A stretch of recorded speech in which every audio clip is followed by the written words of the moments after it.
Welcome to Mr. NHI's Human Identity Hot Seat. I have Heiko from Nexis joining us. Heiko, are you ready? I'm ready, Lalit. Okay. When did you personally realize that NHI was a top-tier security risk? Good question. I'm more than 20 years in IAM. Somewhere in between, but I realized the big NHI trend out there, most likely 2023. Okay, good. And do you think we're repeating the mistakes of how we've managed NHIs with AI agents? Somehow yes, and somehow no. So on the one hand, it's important to adapt technology fast and to learn about innovation, which means if you put for every pilot all guardrails in place, it will slow down everything. However, companies should transform what they have learned with NHIs into the agentic world for sure. Okay, and do you personally use AI agents in your day job? Yes, I do. Okay. So for various topics, I basically immediately started when OpenAI brought ChatGPT out and did the easy things and then kind of evolved and playing around, I would say, a bit as a hobby, so to try what I can benefit from my professional standpoint on to kind of be ahead of the curve and use it as smart as possible. Okay. And do you think IAM for AI is more important than AI for IAM? I think both is important. So IAM for AI is super crucial to make AI really relevant for the business. If there is no governance, if there is no security, then it's kind of meaningless. So this has to be the case. On the other hand, AI leveraging user experience, helping users to configure things in an easier way, to understand data, to provide a proper reasoning. I think that's super important. And so AI for IAM Recertification. For recertification, for example, or explaining findings, especially when it comes to business departments, when they have a proper understanding what all that tech stuff is for and why it's the case and how they can remediate stuff. AI for IAM, a super baseline for that.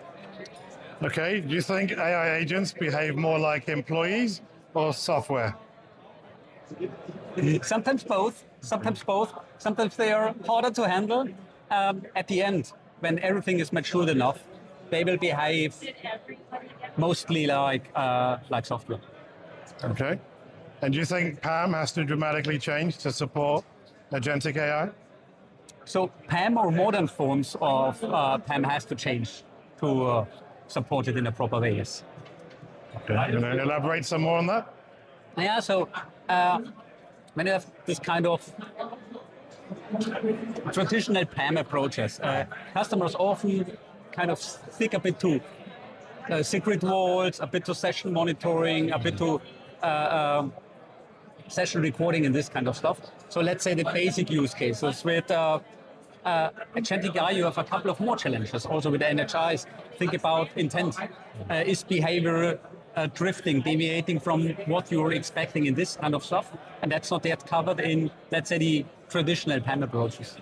Okay. And do you think it's possible to truly govern and manage AI agents? Yes, we have to.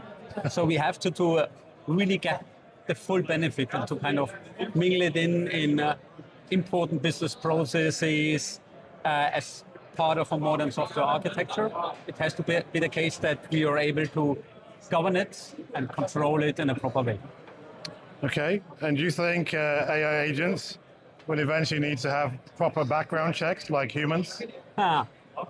Yes and no, in a different way. So most likely there won't be a criminal record or you won't be on a sanction list. But think about the European Union's AI Act, ensuring that data is not used for model training, that the model is unbiased and this kind of stuff. And so basically when you're introducing an agent that's used for, let's say, recruiting purposes, you have to ensure that this is not the case, that you're compliant to law. And with that, you have to do a kind of background check for the agent's model to ensure that. Okay. And from what you're saying, do you think organizations are putting time to market ahead of security controls for agents? Most likely they should. Probably not for a proper production environment, but You have to drive innovation, and if you wait until every standard, every governance framework is established, then it might be too late and you're then the last follower. So my recommendation will be set up the right pilots, make your POCs, get the learning that you really know as an organization, what are the challenges to govern and secure them, and at the same time work on the governance and control and identity and access management layer and combine when you're ready. Well, that's great advice. Final question, do you think AI agents will lead to mass unemployment? No, I think it will change things. And some job functions might change completely. Some job functions might be redundant. That might be the case.